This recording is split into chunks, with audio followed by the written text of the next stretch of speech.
बहुत सारे लोग हैं जो तरह तरह के फ्रॉड कर रहे हैं। कोई है छोटे लेवल पे कर रहे हैं, कुछ हैं जो बड़े लेवल पे कर रहे हैं। तो अब ज्यादा इंपॉर्टेंट क्या है कि अगर आपके साथ में ऐसा कुछ हो गया है तो उससे कैसे लड़ना है, क्या ये ज्यादा इंपॉर्टेंट है? या अगर कोई आपके साथ फ्रॉड करने वाला है तो उससे कैसे बचें, फ्रॉड होने से पहले, उसके बाद नहीं? तो दोनों में से ज्यादा इंपॉर्टेंट क्या है? दोनों इक्वली इंपॉर्टेंट है। उसके पीछे वजह यह है कि मान लो आपने कहीं से कोई प्रोडक्ट खरीदा और उस प्रोडक्ट में कहा गया कि 2 महीने बाद इस प्रोडक्ट की वजह से आपकी हेल्थ अच्छी हो जाएगी, लेकिन अच्छी नहीं हुई, उल्टा और खराब हो गई। तो अब जो नए लोग हैं उनको कैसे पता लगेगा कि ये प्रोडक्ट खराब है? जब तक आप नहीं बताओगे। तो अगर आपके साथ में कुछ भी गलत होता है तो अपनी आवाज उठाना इंपॉर्टेंट है, बहुत इंपॉर्टेंट है। किसी भी तरह का कोई क्राइम हो रहा है आपके साथ में, कोई इंसान है जो वो क्राइम कर रहा है, उसकी सबसे बड़ी पावर क्या है? आपका डर, आपकी खामोशी। अगर आप चुप ना रहो तो उससे क्या होगा? उससे बाकी भी लोगों को पता लगेगा कि ऐसा कुछ हो रहा है। जैसे आज की डेट में स्टॉक मार्केट ट्रेडिंग के बहुत सारे स्कैम्स चल रहे हैं और फ्रॉड चल रहे हैं इसके नाम पर।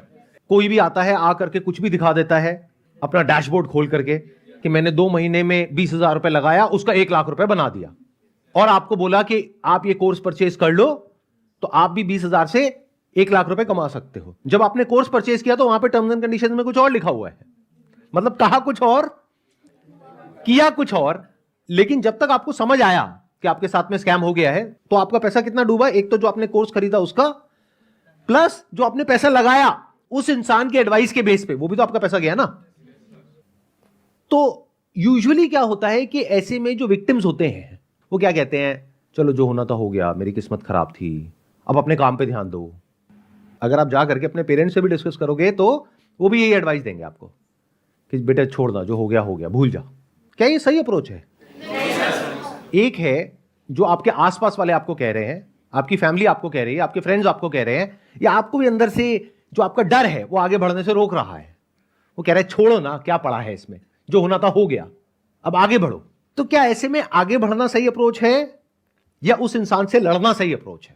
मेरे हिसाब से मुझे लगता है कि हमें उसके सामने खड़े होकर लड़ना चाहिए। और उसके पीछे लॉजिक ये है कि एक नेशन की एक नींव होती है, तो उस नेशन को मजबूत बनाने के लिए हमको कदम उठाना पड़ेगा। You need to be as powerful as you can, not to suppress others, but to defend yourself. आपको लड़ना सीखना ही पड़ेगा इस दुनिया में अगर सरवाइव करना है तो। ये दोनों आना चाहिए, लड़ना भी और अपने आप को डिफेंड करना भी।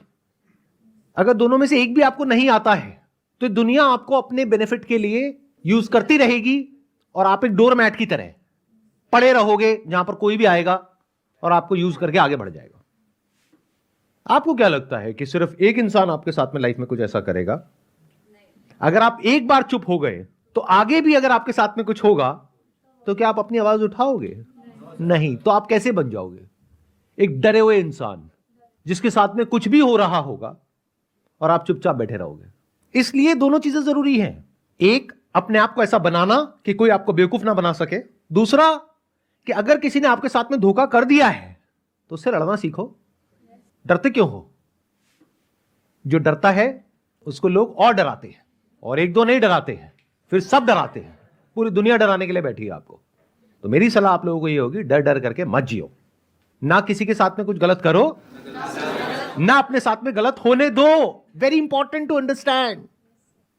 फॉर एग्जाम्पल, अगर आपकी किसी से शादी हुई है और उस इंसान ने आपके ऊपर हाथ उठाया, मान लेते हैं, तो क्या करना चाहिए? वहां पे चुपचाप बैठ जाना चाहिए?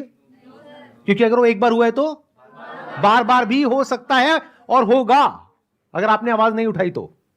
अभी आवाज उठाने की ताकत आती कहां से है? क्या एकदम से आ जाती है? क्या कोई मां के पेट से लेकर के पैदा होता है? It's all about practice. अगर जिंदगी में जो छोटी छोटी लड़ाइयां हैं उन्हीं को लड़ने का आपके अंदर दम नहीं है, तो कभी कोई बड़ी लड़ाई आपके सामने आ गई तो क्या खाक लड़ोगे? आपने कुछ भी गलत नहीं किया, अभी भी आप आवाज उठाने से डर रहे हो या कुछ भी करने से डर रहे हो, बैठ करके रो रहे हो, तो कल को एक्चुअल में आपके साथ में कुछ बहुत गलत हो रहा होगा और आपको कोई बहुत बड़ा स्टेप उठाना पड़ेगा। उठा पाओगे? तो क्या ऐसे बनना चाहते हो, या फिर ऐसे कि अगर मैं सही हूं तो सामने वाला कोई भी है, कितना भी ताकतवर है, जो कर सकता है कर ले, मैं नहीं डरता? ऐसे बनना चाहते हो? तो ऐसे कैसे बनोगे जब जिंदगी में बहुत सारी छोटी छोटी लड़ाइयां आपने लड़ी होंगी? तभी तो लड़ पाओगे ऐसे लोगों से, क्योंकि ऐसी लड़ाई में ये लोग हर तरह का दाव पेच यूज करेंगे। जब आपकी जिंदगी में कोई बड़ी लड़ाई आएगी और सही और गलत की लड़ाई होगी, तो जब सामने वाला इंसान आपके ऊपर हर तरह के दाव पेच यूज कर रहा होगा, तो आपको पता होना चाहिए कि अच्छा, अगर उसने ये किया तो इसका क्या सॉल्यूशन है, ये किया तो इसका क्या सॉल्यूशन है, ये किया तो इसका क्या सॉल्यूशन है। वो कैसे होगा? जब ये 3 अलग अलग लड़ाइयां पास्ट में आप लड़ चुके होगे, फिर फ्यूचर में आप नहीं चाहते थे किसी से लड़ना, लेकिन वो लड़ाई आपके सर पे आ गई। अब उसमें पास्ट में जो भी कुछ हुआ आपके साथ में, वहां से आपको कुछ एक्सपीरियंस हुआ, वो सारा एक्सपीरियंस काम आएगा अब इस बड़ी लड़ाई को लड़ने के लिए। तो अब आपको समझ आ रहा है कि अगर आपके साथ में कुछ गलत होता है और आप आवाज नहीं उठाते हो या कुछ नहीं करते हो, तो वो औरों के साथ में गलत नहीं हो रहा है, सबसे पहले आपके खुद के साथ में गलत हो रहा है।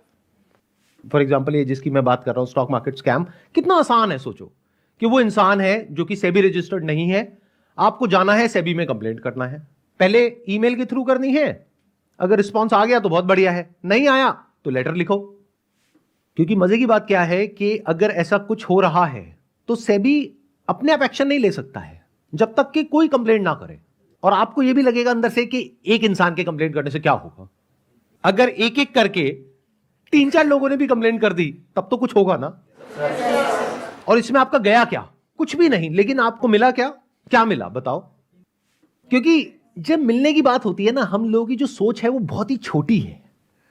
हम क्या समझते हैं, थोड़ा पैसा मिल गया, इंसेंटिव मिल गया, बोनस मिल गया, इसी को मिलना कहते हैं। क्या सिर्फ यही मिलना होता है या कुछ और भी होता है? तो इस लड़ाई में अगर आप जीते, यानी कि उस इंसान को आपने रिपोर्ट किया सेबी में और सेबी ने उसके अगेंस्ट एक्शन लिया, सिर्फ उसके नहीं, उसके से और जितने भी लोग हैं सबके अगेंस्ट एक्शन लिया। इन अदर वर्ड्स क्या हुआ कि एक सही और गलत की लड़ाई में आपकी जीत हुई। तो अब इससे आपको क्या मिला? कुछ मिला या नहीं मिला? क्या मिला बताइए? सर कॉन्फिडेंस मिला, हिम्मत मिली कि अगर आगे ऐसा कभी हमारे साथ होगा तो हम इससे बच सकते हैं। इस कॉन्फिडेंस की क्या वैल्यू है? जब ये छोटा छोटा कॉन्फिडेंस इकट्ठा होता है ना, तो इसकी बहुत वैल्यू हो जाती है। आगे कोई बहुत बड़ा फ्रॉड होने वाला होता है ना, तो उससे लड़ने की हिम्मत मिलती है। इसको पैसों में मेजर नहीं किया जा सकता है, लेकिन मेरे हिसाब से इसकी वैल्यू इतनी है लाइफ में जितनी और किसी चीज की नहीं है। सर हमारे फादर या हमारे मॉम को ये कौन बताएगा कि इस तरह फाइट बैक करने से लाइफ अच्छी होती है। फॉर एग्जांपल मैं अपने होम टाउन से यहाँ दिल्ली स्टडी के लिए आया, तो मेरे दादाजी ने कहा कि बेटा सारे से बच के रहना, मतलब फ़ाइट नहीं करना, अपनी लाइफ को अच्छे से रखना। और वो है कि मतलब आप ज़्यादा एग्रेसिव मतलब आप मत होना। अगर कुछ हो रहा है तो जस्ट उसको आप मतलब बियर करो और आप हट जाओ वहाँ से। पर आपका सेशन अटेंड करने के बाद ये मोटिवेट होता है कि नहीं, फाइट बैक होना चाहिए। देखो मेरी बात को ध्यान से समझ लेना, इसका गलत मतलब मत निकाल लेना। इसका मतलब ये नहीं है कि आप कहीं भी सड़क पे कहीं भी कोई भी कुछ भी कर रहा है तो पहले ही बहुत एग्रेशन है सड़कों पे, आप जा करके और एग्रेशन बढ़ा दो मेरा ये सेशन देख करके कि तूने मेरी गाड़ी को टच कैसे किया, बाहर निकल। मैं ये नहीं कह रहा हूं, मैं क्या कह रहा हूं, छोटी मोटी जो चीजें हैं उसको इग्नोर करो, छोटी मोटी लड़ाइयां हैं उसको इग्नोर करो। लेकिन अगर आपके साथ में कोई कुछ गलत कर देता है जानबूझ करके, ये भी ध्यान से सुनना, एक है अनजाने में, एक है जानबूझ करके। और इसमें फर्क कैसे करोगे? एक बार अगर किसी ने आपके साथ में कुछ गलत किया तो वो गलती है, लेकिन अगर बार बार किया तो माइंडसेट है। एक झूठ बोला, फिर दूसरा बोला, फिर तीसरा बोला, फिर चौथा बोला, आपको फंसा दिया एक ट्रैप में, तो ये क्या है? इसको फ्रॉड बोलते हैं। तो अगर कभी ऐसा कुछ हो आपके साथ में तो आपको लड़ना आना चाहिए, वो भी पीसफुली और legally. For example, as consumer अगर आपके साथ में कोई फ्रॉड होता है तो आपको क्या लगता है गवर्नमेंट की तरफ से कितने ऑप्शंस हैं आपके लिए जहां से कि आप उस फ्रॉड को रिपोर्ट कर सकते हो? इन चीज़ों के ऑप्शंस तो बहुत है, पर हम लोगों को पता नहीं होता। अब जैसे कोई कंज्यूमर के साथ फ्रॉड हो जाए तो ज़्यादा से ज़्यादा क्या होगा, कंज्यूमर फोरम में चले जाएंगे या फिर पुलिस स्टेशन चले जाएंगे, इसके अलावा और कोई पता ही नहीं है। अच्छा, ये पता लगाना कितना मुश्किल है कि कितने ऑप्शंस अवेलेबल हैं? क्या ये बहुत मुश्किल है या आसान है? या बहुत आसान है? मोबाइल पे गूगल को खोलो और जा करके ये ऑप्शंस ढूंढो। कंज्यूमर्स के लिए बहुत सारी हेल्पलाइंस हैं जहां पर आप फोन कर सकते हो, ऑनलाइन कंप्लेंट्स कर सकते हो। डिपार्टमेंट ऑफ कंज्यूमर अफेयर्स की अगर आप वेबसाइट पे जाओगे, उन सबके ईमेल आईडीज अवेलेबल हैं। अगर आपके साथ कोई छोटा फ्रॉड हुआ है तो आपको देखना पड़ेगा कि उसकी गवर्निंग बॉडी कौन सी है। जैसे स्टॉक मार्केट है तो सेबी है। ऐसे ही अगर मान लो कोई ऐसा फ्रॉड आपके साथ में हुआ है जो अकेले आपके साथ नहीं हुआ है और भी बहुत सारे लोगों के साथ में हुआ है, तो उसके लिए ईओडब्ल्यू है, इकोनॉमिक ऑफेंसेस विंग, यानी हर स्टेट में पुलिस का एक अलग डिपार्टमेंट है इस तरह के क्राइम्स को हैंडल करने के लिए। बट इस सब के बारे में आपको कुछ पता ही नहीं है। तो प्रॉब्लम यह नहीं है कि आप क्या कर सकते हो क्या नहीं, प्रॉब्लम यह है कि अवेयरनेस ही नहीं है।